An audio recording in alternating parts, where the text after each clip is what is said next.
این دنیایی که اینقدر زحمت ها دارد، اینقدر مصیبت ها دارد، اینقدر مشقت ها دارد که اینها هیچ کدامش در جنت نیست. در جنت گرسنگی نیست، در جنت مشکلات نیست، در جنت مصیبت نیست. اینقدر دنیایی که سر مصیبت است، حضرت گفتند با آخرش بسیار مشکل است. وقتی انسان از این دنیای پر مهنت و پر وحشت وقتی که سفر میکند، آخر حیاتش در حضرت گفتند شیطان با یک کاسه آب نزد شما می آید. در حالتی که انسان خیلی تشنه است، اگر بحرها را که در بکشد، تا حال رسول اکرم گفتند انسانی که در سکرات موت است و چیکار نمی کند، تشنگیش نمیشکند. از این خاطر رسول الله گفتند اللهم اعینی علی سکرات الموت و غمرات الموت. خدایا پروردگارا مرا در وقت جان کندن و سختی جان کندن خودت یاردم بده. گفته پیغمبر خدا از خداوند مدد طلب کرده است. در همین حالت هم شیطان چیکار میکرد؟ با کاسه آب نزد همه ما و شما، این حدیث صحیح پیغمبر است، حاضر میشود. بازم سلام علیکم برادرای عزیز. بله، این چیزی که شما در دستی من میبینی این اپ میدونه پسته ارگیناله. خواهش میکنم این اپ میدونه پسته رو با اپ میدونه پسته قطع کوچه پریپوتی نکنی، این ارگینال. بسیاری همه چیز استفاده میبره، پدیلکش استفاده میبره، سر تو درد میکنه یا اینکه دورانی تو بلند میشه. این اپ میدونه پسته برای فایز سپرم رو زیاد کردن، میکرو ویروس که در سپرم تازه کردن، برای خون گرفتگی، شمال خوردگی، درد پاچه، دست، میون، همین خیلی چه فایده خوب داره. اگر شما خواهید که اپ میدونه پسته ارگینال رو دسترس کنید، پس با متخصصای شفافرما مراجعت کنید و معلومات های بیشتر رو دسترس نمایید. اینها سبب خدا شفا فرما هم راز شما. السلام علیکم و رحمت الله و برکاته. السلام علیکم دوستان عزیز. آیا شما برای گذشتن از سرحد دشواری میکشید؟ مهلت حجت‌هایتان به آخر رسیده است. پس من برای شما خدمت رسانه شرکت نور محمد را پیشنهاد میکنم. با ماشین‌های نو و زمانوی، با باوری و اعتماد کامل، توسط رانندگان مرد و زن شما را از منزل استقامتیتان تا خط سرحد برده برای عبور مرز مساعدت می نمایند. یادآور می شویم که اگر شما از نام شبکه حاجی میرزا مراجعت نمایید، برایتان تخفیف ارائه کرده می شود. رقم ها برای تماس جمع 7 926 319 59 61. نزد همه ما و شما این حدیث صحیح پیغمبر است، حاضر می شود. خدا نکرده باشد ما و شما با فریفته یک کاسه آب شیطان گوهر ایمان بفروش، گوهر ایمان نفروشید. شیطان در اون حالت که رسول اکرم میگه قعد عنده شیطانان، دو شیطان نزد انسان می آمده است در حالت آخری نزع جان ما و شما. چیکار میکرده است؟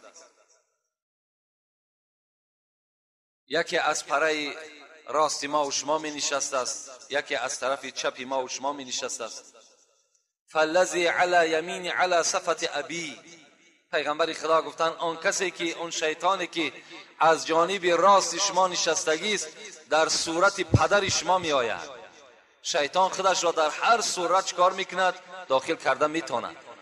با صورت پدر شما می آید، در پهلوی راست شما می نشیند. والذی علی الشمال علی صفت امی. و اون شیطانی که در جانب چپ شما می نشیند، صورت اون پیغمبر خدا گفتن به صورت مادرتان مبدل می گردد. و این پدر چی می گفته است؟ می گفته است یا بنیه، ای فرزند من، این پدر شما نیست، این شیطان است. فرزند من، اینی قد کنت شفیقا محبا. فرزند من، تو میدانی من در دنیا چی زحمت ها برای تو کشیدم، چقدر من تو را دوست می داشتم، تو را از چندین آفت ها و مشکلات ها خلاص کردم. مادامی که تو بر من محبت داشته باشی، احترام پدر خودت نگه بداری، مت علی دین نصرانیه، بر دین نصرانی از دنیا بگذر. دین عیسی دینی بر حق است. این دین محمد دین باطل است. محمد خود پیغمبر نیست. برادرای عزیزی که قرآن خوندن میتونید با زبان عربی، اینا با ترجمه تاجیکی و همچنین با حرفای کریلیکی طرز خوندن قرآن. اینا بسم الله الرحمن الرحیم، به نام خداوند بخشنده و مهربان. هم زبان عربی قدی نویسه، هم با زبان کریلیکی طرز خوندنش، هم ترجمهش هست. انا اعطیناک الکوثر وصل لربک وانحر. این یکم آیت به درستی که ما تو را کوثر عطا کردیم. یکم آیت نیم انا اعطیناک الکوثر. هر یک آیت که میخونه ترجمهش هست، هم به زبان عربی نویسه، هم به زبان کریلیکی نویسه، هم ترجمهش به زبان تاجیکی است. السلام علیکم و رحمت الله و برکاته. زبان این شیطانی که در صورت پدر ما و شماست چیکار میکنه؟ میشنویم. این تمام کرده است. غلبه شیطان دویم سر می شود که صورت مادر است. می گفته است فرزند من، بطنی لک وعاء. تو میدانی فرزند من، همین شکم من 9 ماه بارجاگه تو بود. 9 ماه با تمام مشکلات و درد من در شکم خود تو را برداشته میگشتم. و صدی لک سقاء، این سینه های من برای تو ظرفی بود که از این آب می نوشیدی. و فخذی لک وطاء، این رانهای پای من جای نشستگاه تو بود. فرزند من برای تو بسیار مهربان بودم. میت علی دین الیهودیه فهو خیر الادیان. من برای تو نصیحت میکنم که تو بر دین یهودی از دنیا بگذر، این بهترین دین است. وای به حال اون بنده ای که در اون صورت رحمت خداوندی بالای او نریزد، یا دین نصرانی یا دین یهودی را یکی را قبول میکند، خاطر همان یک کاسه آب شیطانو از دنیا به ایمان میگذرد. مولوی میگوید مسلمان بودن تو کی بکار است، مسلمان مردن اینجا اعتبار است. این مسلمان بودن و این در زبانی که ما و شما داریم، اینها میگه چی فایده دارد؟ فایده همین است که اگر شما از دنیا مسلمان بگذرید. مسلمان بودن تو کی بکار است، مسلمان مردن اینجا اعتبار است. عزیزانی که از گریه نیاسود، همه اندوه و خوف خاتمه بود. همه حضرت ها، همه عزیزای ما و شما فقط و فقط ترس آنها، گریه آنها فقط برای خاتمه بود که خاتمه چگونه انجام یافته باشد. کس نمیداند که وقتی جان سپاری حال چیست، خون دل با غصه مردن خور و غمناک رفت. هیچ کدام ما و شما نمیدانیم که الحال ما و شما وقتای ما و شما خوش است. ما و شما خدا را شکر با قدم های مستحکم خود هر جا که میخواهیم رفتن میگیریم. زبان های ما و شما در گفتار است، لیکن دم آخری ما و شما چگونه انجام یابد کسی نمیداند. این شما باید دائم در فکر این باشید چگونه انجام یافته باشد. آیا ایمان از دنیا می برده باشیم یا نه؟ اینا باید در فکر هر کدام ما و شما دور بگردد. فرصت عمر عزیز است، عزیزش داری، هر نفس گوهری نایاب تو ارزان مفروش. حور فردوس زند شانه به زلفان بری تو به این پیری کهن جلوه حوران مفروش. حضرت میگوید ای بنده مسلمان، در جنت خدا بهر تو چی نعمتهای آماده کرده است. از آن جمله حور العین، زنهای هستند که شما چکار میکنین؟ محتاج و منتظر شما هستند. اینها را حور العین از سبب آن میگویند که اینها چشمهاشون میگه از سپیدی دیده سیاه و سیاهی دیده سپیدیشان زیادتر است. حتی چشم انسان خیره کننده هستند. از این خاطر ایرا چی میگن؟ حور العین میگویند. و رسول اکرم گفتند آیا زنهای دنیا برای خود مهر ندارند؟ گفتند دارند. ما و شما مهر میتیم، یعنی اون قلینگی که بهر زنهای دنیاوی میخریم. رسول الله گفتند حور العین جنت هم به خودش مهر دارد، قلینگ دارد. گفتند چی هست؟ رسول الله گفتند که خوش به حال شخصی که اگر مسجدی باشد در دنیا، یعنی مهر همون حور العینی که در جنت است همین داخل شدن مسجد ما و شما، یا 5 وقت نماز با جماعت خواندن ما و شما، یا مسجد در روی زمین دوست داشتن ما و شما، این خودش مهر حور العین بود است. خوش به حال همه ما و شما که امروز الحمدلله در هر محله که داریم 5 وقت نمازی با جماعت داریم. روزهای جمعه که شود ما و شما بیقرار میشیم، رفته نماز جمعه را در مسجدها میخونیم. این معنای او را دارد که ما الک چیکار کردیم؟ چندین حور العین در مهر خود، در نکاح خود در آوردگی هستیم. رسول الله میگوید که ابو هریره میگوید من غدا الى المسجد او راح اعد الله له فی الجنه نزولا كلما غدا او راح. پیغمبر خدا گفت هر جوان، هر مردی که اگر از سحر تا بیگاه در داخل مسجد باشد، یعنی 5 وقت نمازی با جماعت داشته باشد، خداوند چیکار کرده است؟ اعد الله له نزولا فی الجنه. وای به مسجد می آید، ما و شما به مسجد آمده استیم و در جنت برای ما و شما پیغمبر خدا میگوید که خداوند دسترخوان آماده کرده است، فقط منتظر ما و شماست. روزی که مرگ بالای ما و شما فرا میرسد، دسترخوان تیار است، ما و شما نزد دسترخوان حاضر میشویم. خوش به حال اون برادرانی که در دنیا نماز 5 وقته دارند، مسجد دوست می‌دارند، برای بنای مسجد حرکت ها دارند، یاردم ها دارند. این معنای او را دارد که حور العین چیکار کردند؟ در نکاح خود در آوردند. و این چنین نظم های حضرت هر کدامش چندین آیت ها و حدیث ها را در بر میگیرد. اعوذ بالله من الشیطان الرجیم. بسم الله الرحمن الرحیم. قد افلح المؤمنون.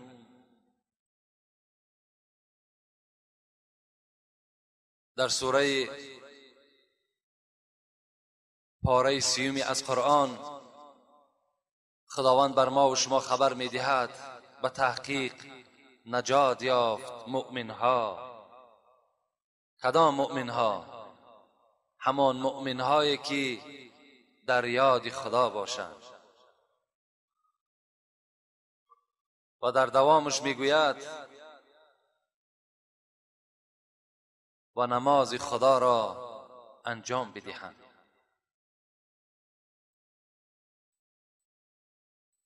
و ذکر اسم ربه فصلى بل تؤثرون الحیاة الدنیا والآخرة خیر و ابقا. خدا میگوید لکن شما ای بندگان من دنیا را برای خود انتخاب میکنید، لیکن بر شما خبر میدهم که آخرت برای شما بهتر است. آخرت برای شما بهتر است. زیرا که این دنیایی که برای شما خبر دادم، این در ورقهای پیشین، حتی در ورقهایی که به حضرت ابراهیم و حضرت موسی آمده بود، در اون ورقها هم مذمت دنیا بر این پیغمبرها رسیده بود. خوش به حال شما که وقتی که اگر شما چیکار میکنین؟ دنیا را نه بلکه آخرت برای خود انتخاب میکنین. زیرا از حدیث هایی که جمعه پیشین بر شما گفته بودیم، پیغمبر خدا گفته بود ان الله لم يخلق خلقا ابغض الیه من الدنیا و انه منذ خلقها لم ينظر الیها. رسول اکرم فرمودند خداوند میگوید به درستی این که من مخلوق آفریدم، بدترین مخلوق به سوی من است که این دنیا هست. از زمانی که این دنیا را من آفریدم بر سوی این دنیا من نظر رحمت کردگی نیستم.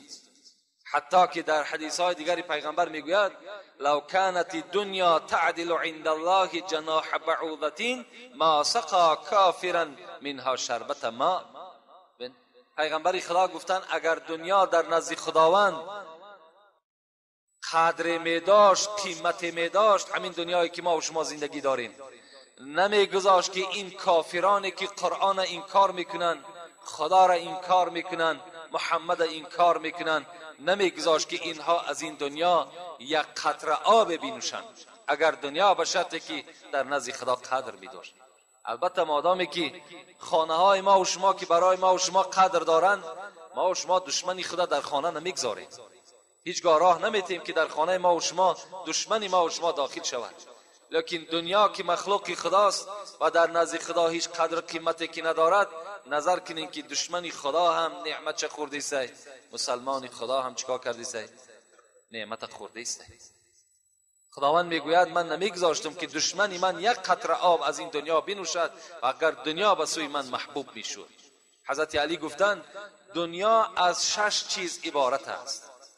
دنیا از 6 چیز عبارت است: مطعوم، ملبوس، از طعام، از لباسه، مشروب، از شرابها، از یعنی نوشاکیها، منکوح از زن عبارت است و مشموم از بویدن عبارت است.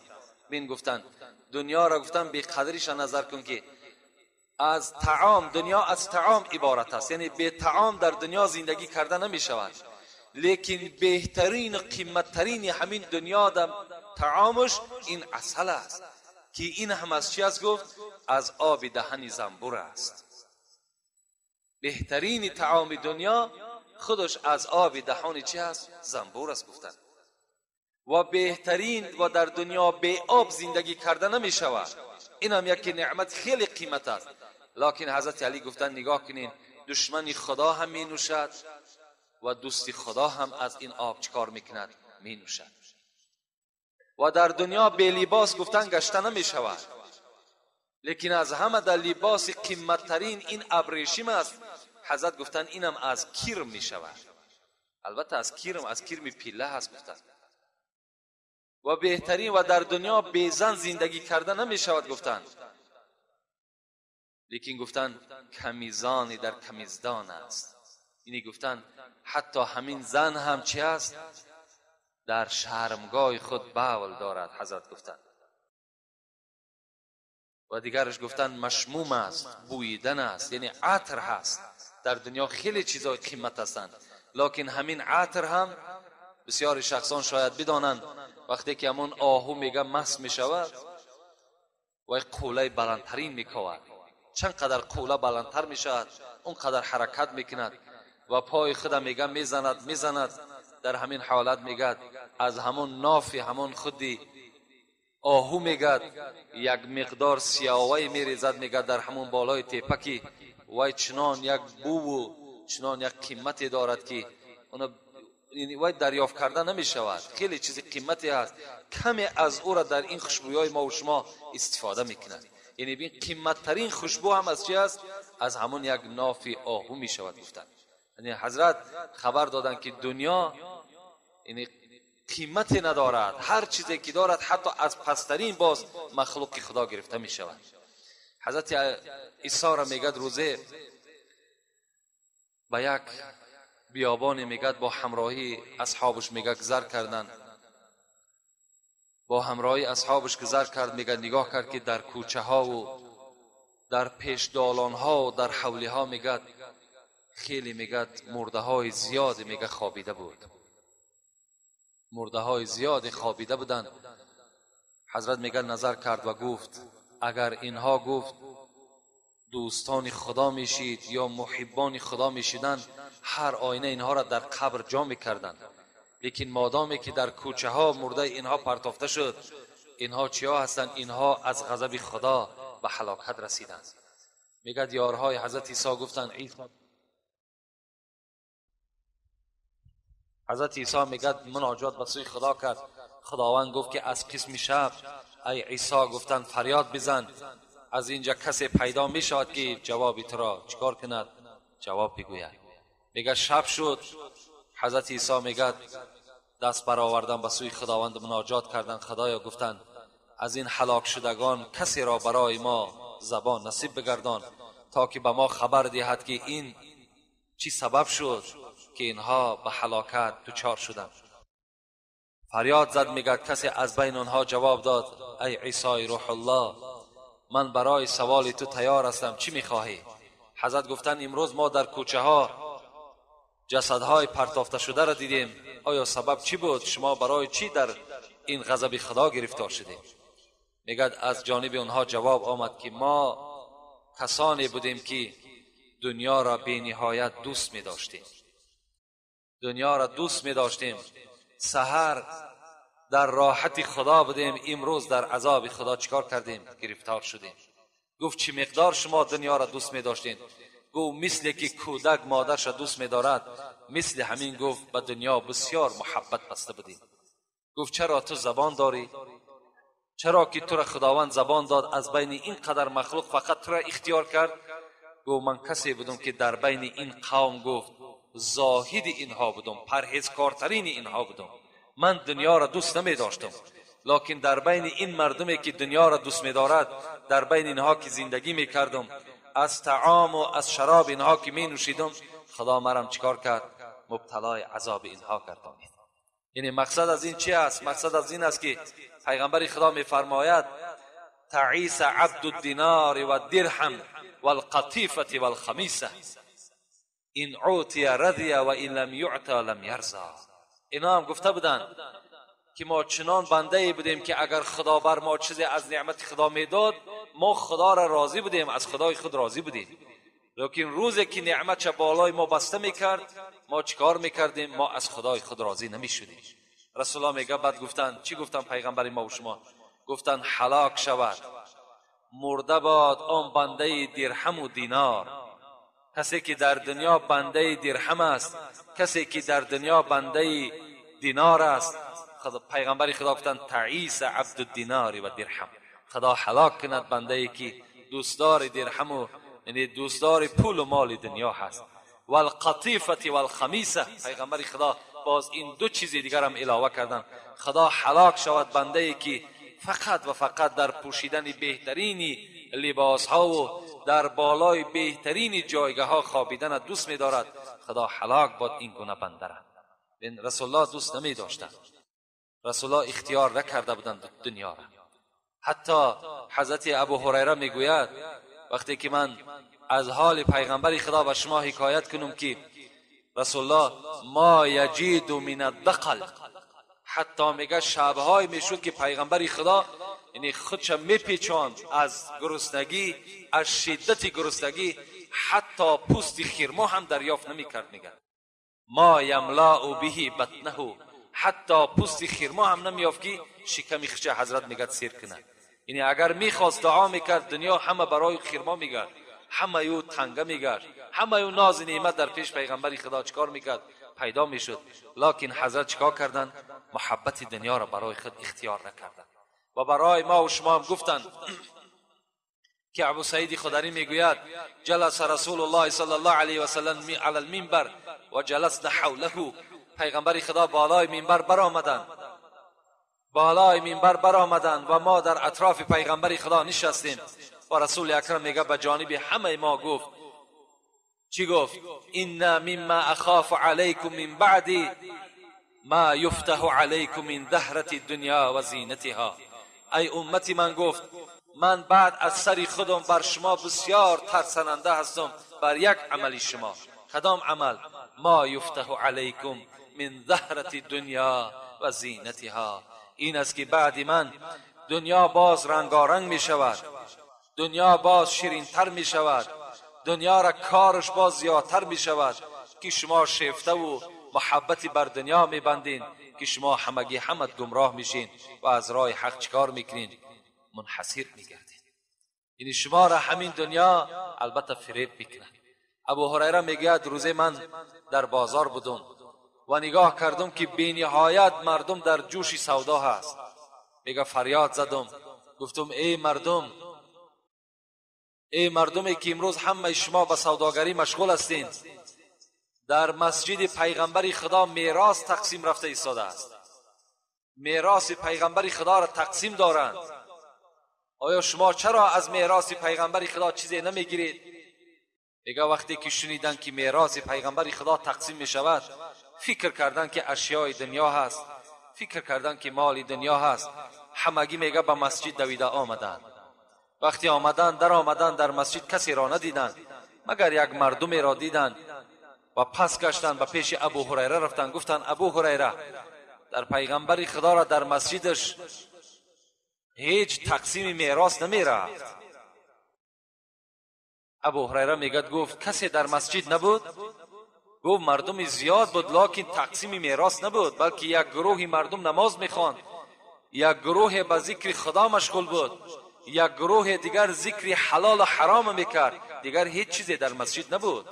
ابو هریره گفت، این مردم نافهم گفت میراث پیغمبر خدا انا همون است. گفت از پیغمبر خدا مال دنیا باقی نماند، از پیغمبر خدا هیچ زر و تنگه و طلا باقی نماند، مگر ذکر باقی ماند، مگر جدا کردن حلال و حرام باقی ماند، مگر نماز میراث ماند. شما اون برای خود اختیار کنید. امروز همه شما سرگرم سودا هستید، امروز همه شما سرگرم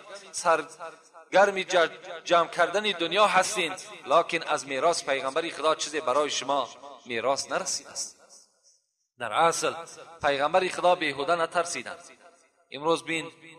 امروز بینید البته ما و شما را هم دنیا چیکار کرد؟ دنیا هم در اطراف خودش ما و شما را جمع کردگی هست.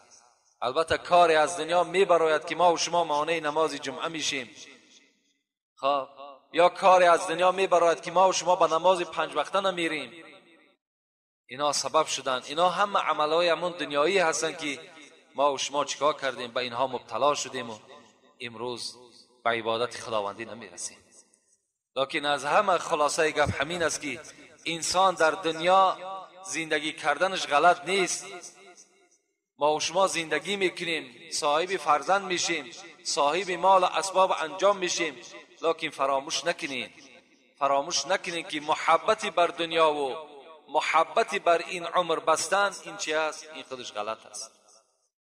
کاری کنیم که در هیچ حالت، در هیچ موضع پیش راه ما و شما را این دنیا نگیرد، بلکه در هر حالتی که باشیم وقتی ساعت خدا را ذکر کردنش آمد ما و شما باید که به مسجد حاضر شویم. یک شخص میگن نزد حضرت علی آمدن، گفتن علی، گفتن من یک خانه خریدم، میخواهم که برای من یک دفتری بنویسی، این دفتری همون خانه را حجت برای من ترتیب دهی تا که این خانه حجتی از من شود. حضرت علی میگه وقتی که به چشم انسان نگاه کردن و فهمیدن که بسیار دنیا را دوست می‌دارد و حضرت گفتن البته من به نام تو یک حجت برای این خانه ای که خریدی حجت تیار میکنم. و حضرت میگه قلم گرفتن و یک کاغذ در پیش خود گذاشتن، نویساندن بسم الله الرحمن الرحیم. این میت اشاره به سوی همون مرد کردن، یعنی این مرنده، این میت از یک میت خانه خرید در شهر گناهگارها در منطقه غافلین. حضرت دفترچه همون حجت همون خانه را ترتیب میداد. این میت از یک میت دیگر خانه خرید در شهری که پر از گناه است و در کوچه غافل ها. این خانه عبارت است از 4 طرف، یک طرفش به سوی قبر میکشد، یک طرفش به سوی مرگ میکشد، یک طرف دیگرش به سوی حساب اعمال میکشد، یک طرف دیگرش نامعلوم است که انسان دوزخی میکند یا جنتی میکند. اینا چیکار کردن؟ حضرت دفتر همان خانه را، حجت همان خانه را برای این مرد ترتیب دادن. چگونه یک دستور عمل، چگونه یک حجت تیار کردن که برای تمام مردمی که بعد این حضرت علی گذشتن این حجت میخواندن و برای خود چیکار میکردن؟ برای خود یک عبرتی میگرفتن.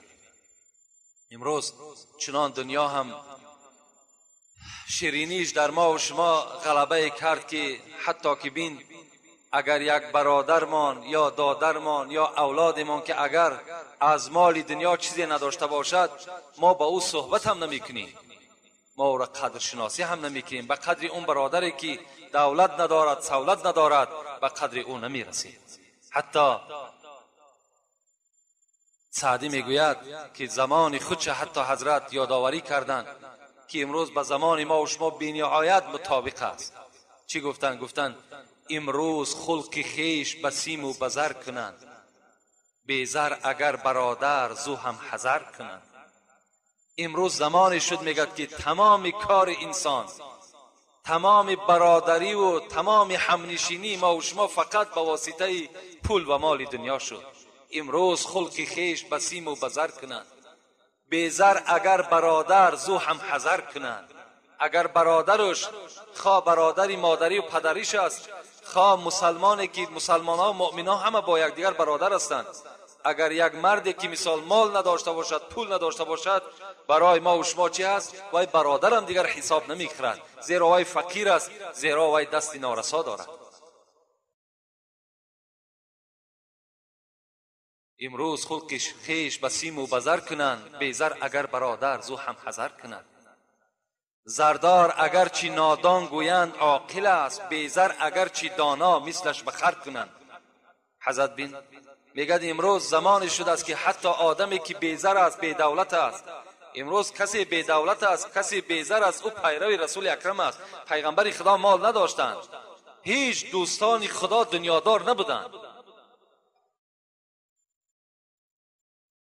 زردار اگر چی دانا گویند نادان گویند عاقل است، بیزر اگر چی دانا مثلش بخر کند. زردار اگر بمیرد خیشان غیر گیریند، بیزر اگر بمیرد کم چشم تر کند. امروز زمانی شد میگد اگر آدم پولدار و دنیادار از دنیا بگذرد، تمام مردم بیگانه و خودی برای او گریه میکنند. لیکن آدمی که از دنیا بی مال و بی ملک اگر میگذرد، برای او کسی هم گریه هم نمیکند. میگن زردار را به مجلس جای دهند بسر، بیزر اگر بیاید جا تنگ تر کنند. بین اگر یک آدمی زردار نابسته وی دین دارد، وی نماز دارد، وی خدا دارد ندارد، برای ما و شما اینوش هیچ اهمیت ندارد. مگر زردار است، مگر منصبدار است، مگر آبرودار است، وقتی در خاندان حاضر می شود همه ما و شما به سر می خیزیم، ما و شما خوش و انسان قبول میکنیم. لیکن یک انسانی که نماز میخواند، مسلمان است، انسانی که به خدا نزدیک است، نماز شب هم دارد، لکن پول کی ندارد، مال کی ندارد، در نزد ما و شما قدر قیمتی ندارد. همه این چی است؟ همه این دنیا هست، همه این محبت همین مال است. وقتی میگد همین پول برآمد، درهم و دینار که برآمد، میگد شیطان میگد گرفت، میگه و در پیشانی خود میگد اینها را چسباند و میگد گرفت بوسه کرد و گفت کدام انسانی که این دو را دوست داشت، یعنی این درهم و دینار را دوست داشت، اینها حقیقتا بنده من هستند، اینها را برای من آسان است که گمراه کنم. در اصل امروز کجا یک آدمی دولتداری هست، بین اکثریتش انشاءالله در بینش بنده های خوبم، آدم های خدا ترسم خیلی زیاد است. لیکن خدا در قرآن هم خبر میدهد کلا این الانسان لیطغی ان رآه استغنی. هر آینه انسان سرکش می شود وقتی که خودش به دولت میبیند و بای میبیند. وقتی به دولت شید، وقتی بای شید، تا جایی که شکرانه خدا را باز زیادتر کند، همین نعمت که خدا داده است، تا جای نعمت خدا را گرفته و شکرانه و عبادت خدا را زیاد کند، در حال چکار میکند؟ سرکش میشود. در حال دیگر بنده های خدا را نمیشناسد، به قدری بنده های خدا نمیرسد، طرفدارهای زیاد مییابد، رفیقهای خیلی زیاد مییابد. حتی که بین فرزندهای کجا یک آدمی پولدار و مالداری هست، حتی امروز در یگان حبسخانه محکم هم نیستند، اگرچه 100 جنایت هم داشته باشند، این مال کاری خودش میکنند. میگد در یک زمانهای یک مردی دارا بود، میگد اسب داشت در خانهش. یک قصه در باب همین میارم. یک مردی بود، میگد خیلی دارا بود و اسب داشت در خانهش، میگد و یک همسایه فقیر داشت که میگه یک گاوی داشت. روز میگد این گاو گوساله کرد. این مردی دارا چگونه پیغمبر خدا گفتند اگر برای فرزند آدم یک وادی از طلا را اگر عطا کنیم، هر آینه وادی دویم شد طلب میکنند. اگر وادی دویم از طلا طلب اگر عطاش کنیم، وادی سیوم شد طلب میکنند. فرزند آدم از مال دنیا سیر نمی شود مگر خاک گور ای را اگر سیر نکند. این مردی دارا وقتی که درک یافت، میگد که این گاوی همسایه میگه گوساله کرده است، در حال میگه نزد قاضی را و گفت همین گوساله گاو، گفت همین گوساله را که در خانه همسایه من است، همین اسب من زایده است. مادام پول داشت، مال داشت، قاضی را میگه از خود کرد و گو حجت ترتیب ده تا که همین گساله همین مرد من از خود کنم. محکمه دا میگه کشیدن، صاحب گاو هم حاضر شد، این بدولت هم حاضر شد و میگه این مرد فقیر گفت، این قاضی گفت من هیچ باور نمیکنم که اسب گساله بزاید. این چی حکم است که تو برای خاطر این مرد ثروتمند این حکم جاری کردی؟ آیا یگان دلیل داری؟ گفت دلیل، گفت این است که چشمهای همین گساله گفت به چشمهای اسب مانند است. در اصل چشمهای همه حیوان به حیوان مانند هستند و این پاهایی که دارد گفت 4 پا، اسب هم 4 پا دارد. گفت این گساله از همین اسب است. گفت حکم برآورد. از بین چند مقدار میگد گذشت، این مرد میگد باز در بالاتر نویساند تا که این حکم میگد قضاوت کنند. میگد وقتی که به بالاتر نویساند اونجا یک قاضی خیلی به انصافی بوده است. وقتی این مرد توانگر که خیلی غرور داشت، میگه تکبری کلان داشت، وقتی با این مرد فقیر میگه در محکمه که حاضر شد، این قاضی میگه نگاه کرد که بسیار غرور و تکبر این آدم توانگر زیاد است. چیکار کرد؟ میگه یک مدت ایستاد و گفت این کار شما گفت به فردا میگذاریم. گفت چرا؟ گفت من الحال حیض دیدم. این مرد بود قاضی کلانی که الحال باید این مسئله را حل کند. گفت من حیض دیدم الحال. گفت در حالت حیض گفت من حکم نمی کنم. این توانگر حیرت دمان، گفت نخواه که مرد گفت حیض بیند، این حیض گفت کسلی زنانه هست. گفت اینا گفت را در تعجب افتاد، لکن اسب گساله زاید این عجیبتر نیست. گفت و حضرت حکم کردن آدم دانشمند، آدم مسلمان طرفداری آدم فقیر چکار کردن؟ طرفداری کردن.